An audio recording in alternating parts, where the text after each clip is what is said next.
তোমরা যে মৌত থেকে তোমরা দৌড়াচ্ছ, উল্টো দিকে পালাচ্ছ, মৌত তোমাদেরকে খুঁজতেছে। ফাইন্নাহু মুলাকিকুম, যে মৌত তোমাদের সাথে মোলাকাত করবে। কি করবে? মোলাকাত করবে, তোমার সাথে সাক্ষাৎ করবে।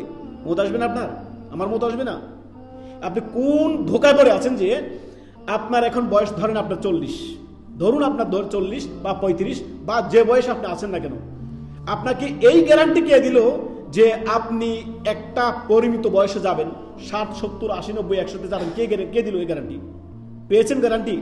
1 মিনিটের গ্যারান্টি আছে, 10 সেকেন্ডের গ্যারান্টি আছে, এখান থেকে উঠে যাবেন গ্যারান্টি আছে? এই দার্স থেকে উঠে গিয়ে আমরা আবার আরো কাজকর্ম করবো, গ্যারান্টি আছে? কিচ্ছু নাই ভাই, ওয়াল্লাহি ধোকা ছাড়া অন্য কিছু না। মানুষের কাছে সবচেয়ে অপ্রিয় সত্য সেটা হচ্ছে মৃত্যু। মৌতকে কেউ পছন্দ করে না, সবাই বাঁচতে চায়। আল্লাহু আকবার। সেই দুনিয়ার হায়াতটা যদি সেটা নেক হায়াত হয়, দুনিয়ার হায়াতটা যদি সলেহ সৎকর্মের হায়াত হয়, তাহলে তো আলহামদুলিল্লাহ। আর যদি গুনাহের হায়াত হয়, অবাধ্যতার হায়াত হয়, মাসিয়াতের হায়াত হয়, সীমা লঙ্ঘনের হায়াত হয়, এই হায়াতের মধ্যে কি আছে বলেন? উল্টো আযাবের কারণ হবে এই হায়াত, তাই না? আল্লাহ আমাদের সকলকে নেক হায়াত দান করুন। সুবহানাল্লাহ।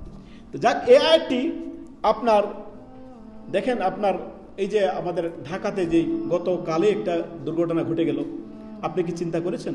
এই কোমলমতি ছাত্ররা, ছোট ছোট বাচ্চারা, সুবহানাল্লাহ, তারা কি কখনো ভেবেছে কথা যে এই কিছুক্ষণের মধ্যে মালাকুল মউত আমাদের সামনে আসবে আর মৃত্যুর ফেরেশতা এসে আমাদের সবার আপনার রূহটা নিয়ে যাবে? তারা কি ভেবেছে?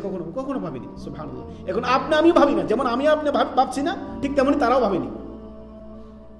আল্লাহ রাব্বুল আলামিন বলছেন যে হে নবী, আপনি তাদেরকে বলে দিন যে কুল ইন্নাল মাউতাল্লাযী তাফিরুনা মিনহু ফাইন্নাহু মুলাকিকুম, মউত তোমাদের সাথে মোলাকাত করবে, সাক্ষাৎ করবে, তোমাকে ধরবে। মউত তোমাকে ধরে নিয়ে যাবে কোথায়?